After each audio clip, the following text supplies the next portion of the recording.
மூளை இல்லாத மனிதர்கள் அகந்தையாலும் பேராசையாலும் செய்யக்கூடாத காரியங்களை செய்துவிட்டு கடைசியில் என்னிடம் சரணாகதி அடைந்து விட்டால் அவர்களுக்கு நான் ஆபத் பாந்தவன்.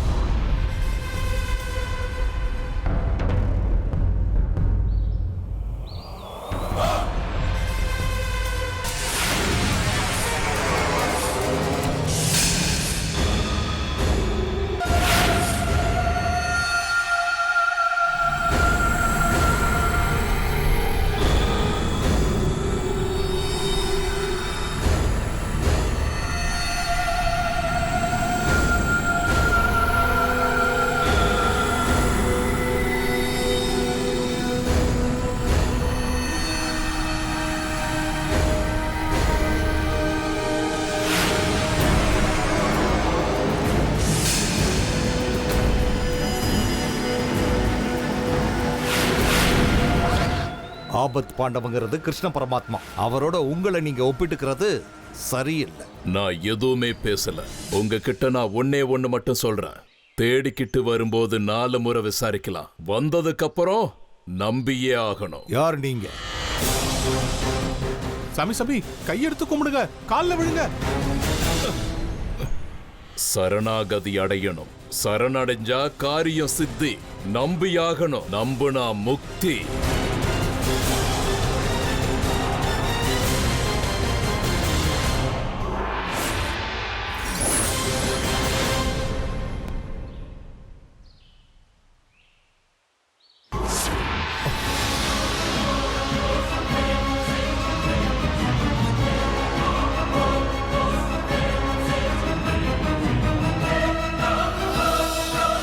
அஜ்ஞானாச்ச கிருதம் பாபம் சுக்ஞானாச்ச வினஷ்யதி சுக்ஞானாச்ச கிருதாத் பாபாத் ரவ்ரவம் நரகம் பிரஜேத். தெரியாமல் செய்த பாவத்திற்கு அறியாமை என்று பெயர் சூட்டி மன்னிக்கலாம். பாவத்தை திருத்திக் கொள்ள கௌரவம் பார்த்தால் அந்த கௌரவம் சாபமாகும். நீங்க யாருன்னு தெரியாம நான் உங்க முன்னாடி சரணடைய முடியாது. அது பாவம். நரகத்தை அனுபவிக்க நான் தயாரா இல்லை. ஊரு சக்கராபுரம். பெயர் சகல வேதங்களையும் அறிஞ்ச விருப்பாட்ச சாஸ்திரி. தெய்வாம்சம் உங்ககிட்ட இருந்தாலும் அகங்காரம் பிடிச்சவர்.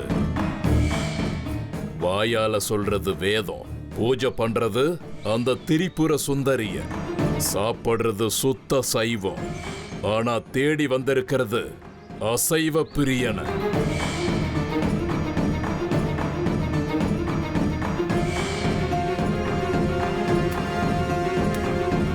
ஒரு பொண்ணுக்கு பயந்து போய் உட்கார்ந்திருக்க. திரிபுர சுந்தரி அவ பேரு. அதனாலதான் என் காலை பிடிக்க தயாரா வந்திருக்க. ஆமாண்ணா ஆமான்னு சொல்லு, இல்லனா திரும்பி பார்க்காத. அப்படியே போயிடு.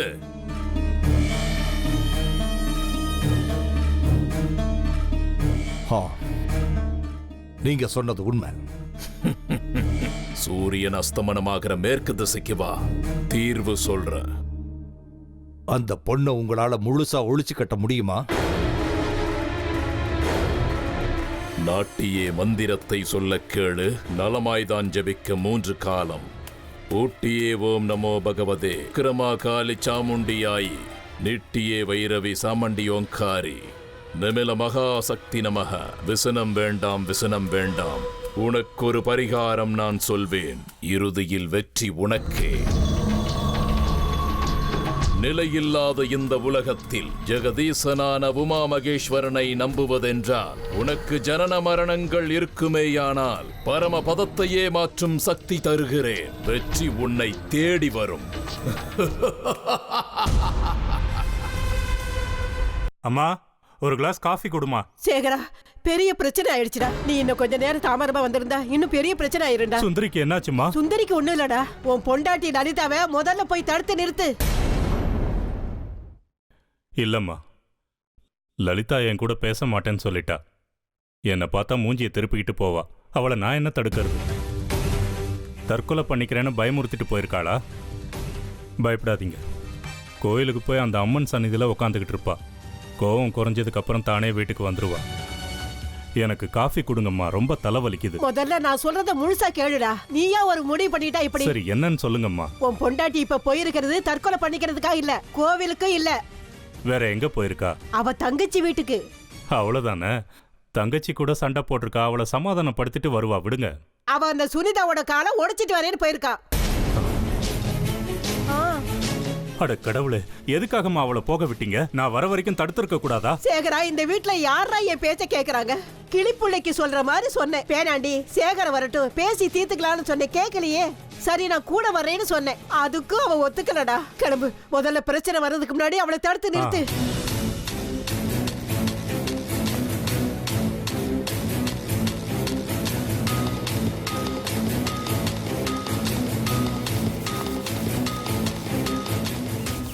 சுனிதா அக்கா, அக்கா, எவ்வளவு நாள் கழிச்சு வீட்டுக்கு வந்திருக்க? வா உள்ள போலாம். உன் வீட்ல வந்து உட்கார்ந்துகிட்டு விருந்து சாப்பிடறதுக்கு நான் வரல. உன் புருஷனை கூப்பிடு, அவன் முன்னாடியே எனக்கு 2ல 1 பாத்துடலாம். ஓ, அங்க வந்து கலாட்டா பண்ணாரா? அந்த ஆளுக்கு வேற வேலையே கிடையாது. உனக்கு தான் அவரை பத்தி தெரியும் இல்லக்கா, எங்க பிரச்சனை பண்ணலான்னு காத்துக்கிட்டு இருப்பாரு. அதை பத்தி எல்லாம் கவலைப்படாத, விடு. உள்ள வா. அவர் சார்பா நான் உன்கிட்ட மன்னிப்பு கேட்டுக்கிறேன். அவரு இல்ல, எங்க குடிச்சிட்டு விழுந்துட்டு இருக்காரோ. அவர் மேல எந்த தப்பும் கிடையாது. தேவையில்லாம அந்த ஆளை புடிச்சு திட்டிட்டு இருக்கோம். உன்ன மாதிரி பொண்டாட்டி கிடைச்சா எந்த மனுஷன் தான் ஒழுங்கா இருப்பான்? குடி பழக்கம் மட்டும் இல்ல, எல்லா பழக்கமும் கத்துக்குவான். அக்கா, நீ என்னக்கா பேசிக்கிட்டு இருக்க? இத்தனை நாளா உன்னை பார்க்கும் போதெல்லாம் ஐயோ பாவனு தான் எனக்கு தோணுச்சு. என் புருஷனோட உன் கல்யாணம் நிச்சயமாய் நின்னு போச்சு, அது விதியோட விளையாட்டு. ஆனா அதையே மனசுல வச்சுக்கிட்டு இன்னும் நீங்க தொடர்புலயே இருந்தா எப்படி? என்ன பேசுறேன்னு யோசிச்சுதான் பேசுறியாக்கா? நீயும் நானும் ஒன்னா விளையாடி வளர்ந்தவங்க. இவ்வளவுதானே நீ என்ன புரிஞ்சு வச்சிருக்கிறது? அதாண்டி நான் பண்ண பெரிய தப்பு. என் வீட்டுக்காரரை நான் முந்தானையில முடிச்சு வச்சிருந்தா நீயும் அவரும் ஊருக்கு தெரியாம கண்ட இடத்துல சிரிச்சு பேச வேண்டிய நிலைமை வந்திருக்காது. அதெல்லாம் இல்லக்கா, அந்த இடத்துல நாங்க 2 பேரும் மட்டும் இல்ல, தேசிகரும் எங்க கூட இருந்தாரு. நீங்க தப்பிக்கிறதுக்காக தேசிகர் மாதிரி ஒரு அப்பாவியோட பேரை ஏன் தேவையில்லாம இழுக்கிறீங்க? நீங்க செய்யற இந்த பாவ காரியத்துக்கு 7 ஜென்மம் எடுத்தாலும் உங்களுக்கு பாவம் போகாது. அந்த தேசிகரோட பேரை அனாவசியமா ஏன் கெடுக்கிறீங்க? இல்லக்கா, நான் சத்தியமா சொல்றேன், உன் மேல சத்தியமா சொல்றேன், தேசிகரும் எங்க கூட இருந்தாரு. பேசாதன்னு சொல்லிட்டேன். வித்யா கண்ணுக்கு தெரியல, பஞ்சாட்சரி கண்ணுக்கு தெரியல, உன் புருஷன் கண்ணுக்கும் தெரியல. அவங்க 3 பேர் கண்ணுக்கும் தெரியாம அவரு உங்க பக்கத்திலேயே இருந்தாரா? இல்ல அவங்க வந்த உடனே மாயமா மறைஞ்சிட்டாரா? ஐயோ அக்கா, எப்படி நான் உனக்கு சொல்றது? எப்படி சொன்னா நீ புரிஞ்சுப்ப சொல்லு. எப்படியும் வேண்டாம், நீ எதுவும் சொல்ல வேண்டாம், நான் எதுவும் கேட்க விரும்பல. இதுக்கு மேல எந்த சண்டையும் வேண்டாம், ஜவ்வு மாதிரி இழுக்கவும் வேண்டாம். நாம ஒரு முடிவுக்கு வந்துடலாம். 2 பேரும் சேர்ந்து எதுக்கு கோலம் கூட்ட தோட்டம்னு அலையணும்? நீங்க எங்க போனாலும் யாராவது ஒருத்தர் கண்ணுல பட்டுட்டு தானே இருப்பீங்க. உனக்கு அவ்வளவு ஆசையா இருந்தா நீ எங்க வீட்டுக்கே வந்துரு. நானும் என் மாமியார் பசங்க எல்லாரும் வீட்டை விட்டு போயிடுறோம். நீங்க 2 பேரும் சந்தோஷமா இருந்துக்கோங்க. அக்கா, ஒரு பொம்பளை இருந்துகிட்டு இப்படி பேசுறதுக்கு உனக்கு வெக்கமா இல்ல? கூட பிறந்தவளோட குடும்பத்தை கெடுக்கிற உனக்கு இல்லாத வெக்கம் எனக்கு ஏடி இருக்கும்? ஊரெல்லாம் இந்த விஷயம் பரவி அசிங்கமாறதுக்கு முன்னாடி நாமளே ஒரு முடிவுக்கு வந்துடலாம். சொல்லு, என்ன பண்ண போற? ஏ லலிதா, நீ எதுக்காக இங்க வந்த? இங்க வந்து பஞ்சாயத்து பண்ண வேண்டிய அவசியம் கிடையாது. வீட்டுக்கு போ போ. ஆஹா, கரெக்டா வந்து நிக்கிறீங்க. அப்படி என்னதான் மாய மந்திரம் போட்டு வச்சிருக்காளோ உங்களுக்கு? நடக்கட்டும், உங்க ஆட்டத்தை நடத்துங்க, நான் போறேன். லலிதா, அக்கா நான் சொல்றது கேளு. ஒரு நிமிஷம். நீ போடி அப்படி. என்ன தொடர வேலை வச்சுக்காத. எழுந்திருப்பா. தூக்குங்க, நீங்க தானே தூக்கணும். அவளுக்கு உதவி செய்யற சாக்குல என்னென்ன பண்ணணுமோ பண்ணிக்கோங்க. நீ எல்லாம் ஒரு ஆம்பளை. வாய்க்கு வந்தபடி எல்லாம் உளறிக்கிட்டு இருக்காத, போய் தண்ணி கொண்டு வா போ. தண்ணி முதல்ல நீங்க வீட்டுக்கு வாங்க. என் கண்ணு முன்னாடியே அவ மேல இவ்ளோ அக்கறை காட்டுறீங்க. அவ இன்னும் சாகல. செத்தாலாவது பாவம் தொலைஞ்சதுன்னு நிம்மதியா இருப்ப. சக்கழுத்தி செத்துட்டான்னு நிம்மதியா வாழ ஆரம்பிப்பேன்.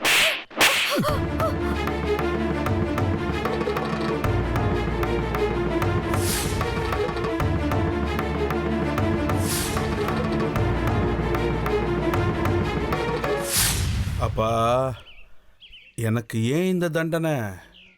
உங்க ஆசையை நிறைவேற்றணும்னு வந்த வேலையும் இன்னும் முடியல, அந்த மகமாயி கொடுத்த வேலையும் இன்னும் முடிக்க முடியாம ஏன்பா என்னை இப்படி இம்சப்படுத்துற? என்னை பெத்த அப்பங்கிற முறையில் கொஞ்சம் உதவ கூடாதா? தேசிகரே, உடனே நீங்க ஜக்கி வீட்டுக்கு போகணுமா? சேகர் சொல்லி அனுப்புனாரு, அவரும் அங்கதான் போயிருக்காராம்.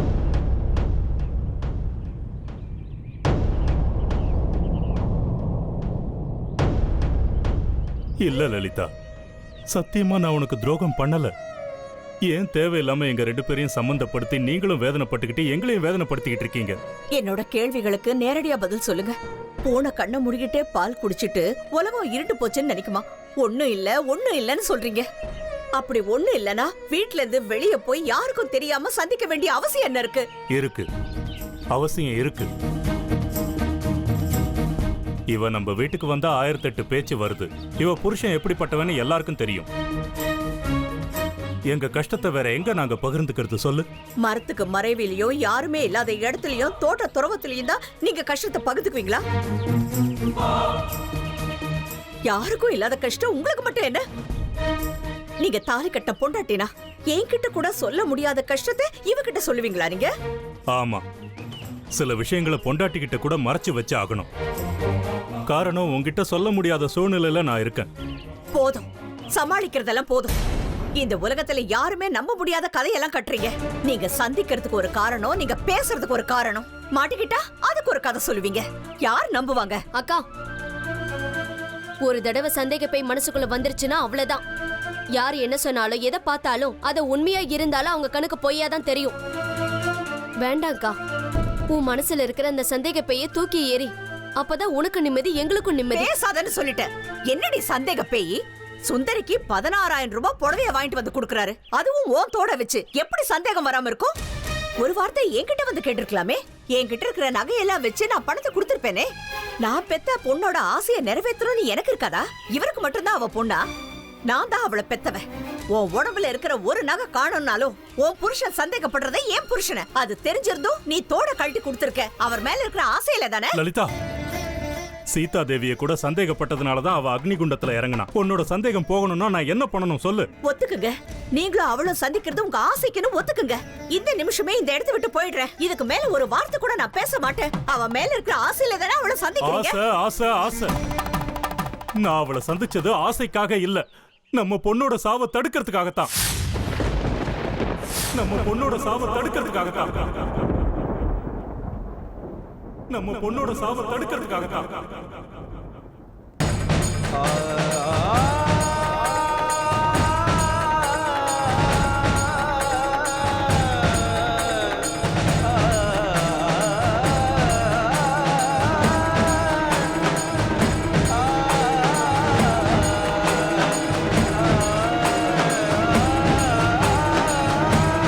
மாமா, என்ன காரியம் பண்ணிக்கிட்டு இருக்கீங்க நீங்க? எந்த விஷயத்தை மறைச்சு வைக்கணும்னு நினைச்சோமா அந்த விஷயத்தை சொல்லிட்டீங்க. நீ சும்மா இரு சுனிதா. இல்ல மாமா, அக்கா, அப்படி இல்ல, எதுவும் நீ இல்ல. சும்மா இரு சுனிதா. எங்க குடும்பத்துக்காகவும் எங்க பிரச்சனைக்காகவும் எவ்வளவுதான் நீ அவமானத்தை தாங்கி? பரவாயில்ல மாமா, தாங்கிக்கிறேன். என் மேல யாருக்குமே நல்ல அபிப்பிராயம் இல்ல. அத பத்தி எனக்கு எந்த கவலையும் இல்ல. இப்ப அவசர அவசரமா உண்மையை சொல்லி உங்க குடும்பத்துல இருக்கிற நிம்மதி எதுக்காக கெடுத்துக்கிட்டு இருக்கீங்க? சும்மா இருங்க. தயவு செஞ்சு உண்மை என்னமோ அதை சொல்லிடுங்க. இந்த கண்ணாமூச்சி விளையாட்டெல்லாம் வேண்டாம். உள்ள ஒண்ணு வச்சுக்கிட்டு வெளியில ஒண்ணு பேசி எங்களை இப்படி குழப்பாதீங்க. சுந்தரி சாவுங்கிறீங்களே, என்னது? சுந்தரிக்கு என்னாச்சு? அவ இப்போ நல்லா தானே இருக்கா? ஆரோக்கியமா தானே இருக்கா? ஆரோக்கியமா தான் இருக்கா. ஆனா அவளோட ஆயுச அந்த அம்மன் குறைச்சிட்டாளே.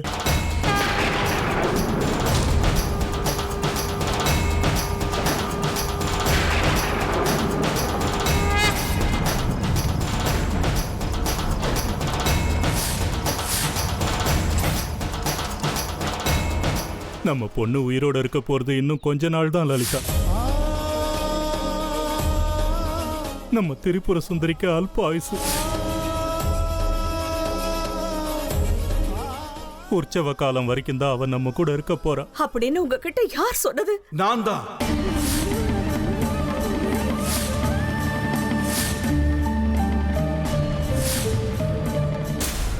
அம்மா, அம்மா, ஒரு கப்பு காஃபி கொடுமா, ரொம்ப தலைவலிக்குது. உங்க அம்மா இப்ப வீட்ல இல்லடா. வீட்ல இல்லையா? கோவிலுக்கு போயிருக்காங்களா? ஆனா எனக்கு கோவில்ல விசேஷம் இல்லையே. கோயிலுக்கு ஒண்ணும் போல, பேய் ஓட்டுறதுக்கு போயிருக்கா உங்க சித்தி வீட்டுக்கு. சித்தி வீட்டுக்கு போயிருக்காங்களா? எதுக்கு? அவங்க இங்க வந்து ஏதாவது பிரச்சனை பண்ணாங்களா? அந்த பொண்ணு ஒண்ணு இந்த வீட்டுக்கு வரல. திடுதிப்புன்னு உங்க அம்மா தான் அந்த வீட்டுக்கு கிளம்பி போயிட்டா. இன்னைக்கு 2ல 1 முடிவு பண்றேன், அவளுக்கு புத்தி சொல்றேன்னு கிளம்பி போயிட்டா. ஒருவேளை சொன்ன பேச்ச அவ கேட்கலைன்னா காலை உடைச்சிட்டு வரேன்னு கோவமா கிளம்பி போயிருக்கா. பரவாயில்லையே, இத்தனை வருஷத்துக்கு அப்புறம் இப்போது எங்க அம்மாவுக்கு ரோஷம்னு ஒன்று வந்திருக்கே. இத்தனை நாள் புருஷங்கிறவன் என்ன பண்ணாலும் சகிச்சுக்கிட்டு இருந்தாங்க.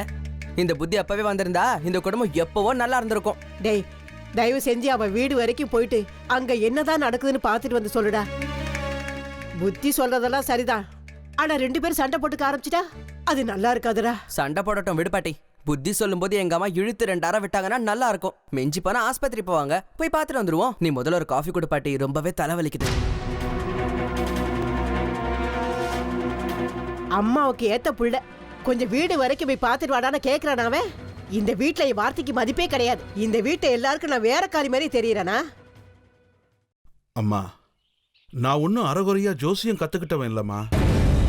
எங்க அப்பா ஒரு பெரிய ஜோதிட வித்வான், சூர்யாச்சாரிய ராமதேவர் சித்தேஸ்வர் கிட்டேந்து ஜோதிடம் கத்துக்கிட்டு வந்தவர்மா. நிச்சயம் வயிற்று பழப்புக்காக நான் இந்த ஜோதிடத்தை கத்துக்கல. அந்த சௌடேஸ்வரி தேவியே என் நாக்குல உட்கார்ந்து பேசுவா. மனுஷன் நான் வேணாலும் பொய் சொல்லலாம், ஆனா அந்த சௌடேஸ்வரி தாய் பொய் சொல்வாளாமா சொல்லு? அப்படி சொன்னா அன்னைக்கு என் உயிர் போயிடுமா. உங்க பொண்ணு திரிபுர சுந்தரியோட மரணம் எழுதி வச்சதுமா அப்படின்னு பிரம்மன் எழுதிட்டான். 21 வயசு வரைக்கும் தான் அந்த பிரம்மன் இவ ஆயுசை எழுதியிருக்கான். அதுக்கு மேல அந்த அம்மனே மனசு வச்சு இவளை வாழ வைக்கணும்னு ஆசைப்பட்டா இவ வாழ முடியும். ஆனா அந்த மகமாயி அப்படி பண்ண மாட்டா அப்படின்னு சாட்சா சௌடேஸ்வரி தேவியே என்கிட்ட சொல்லிட்டா. உங்க பொண்ணு சுந்தரி பிறந்திருக்கிறதே ஸ்ரீசக்கரத்தை காப்பாத்துறதுக்கு தாம்மா.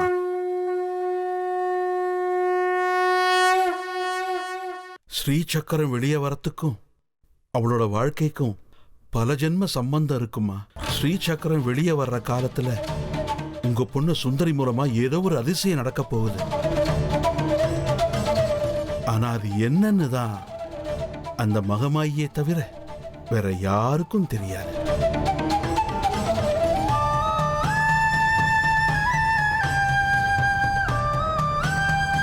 ஆனா உங்க பொண்ணு சுந்தரி அதுக்கு தயாரா இல்ல.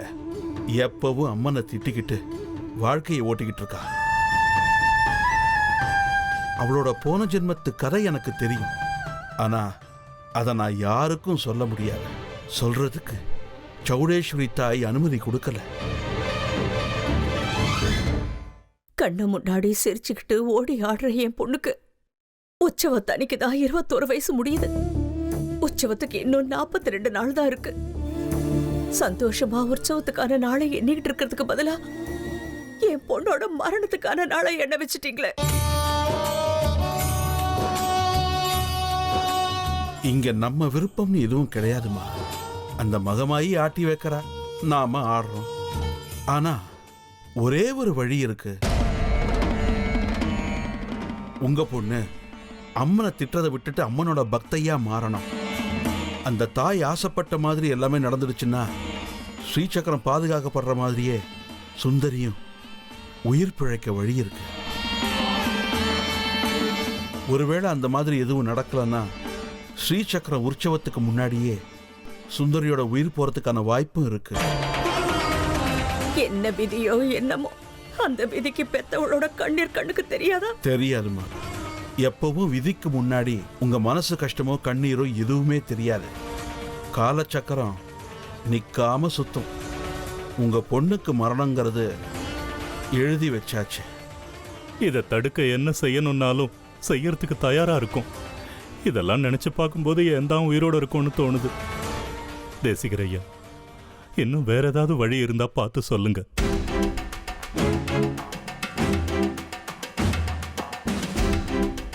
தேசிகரையா,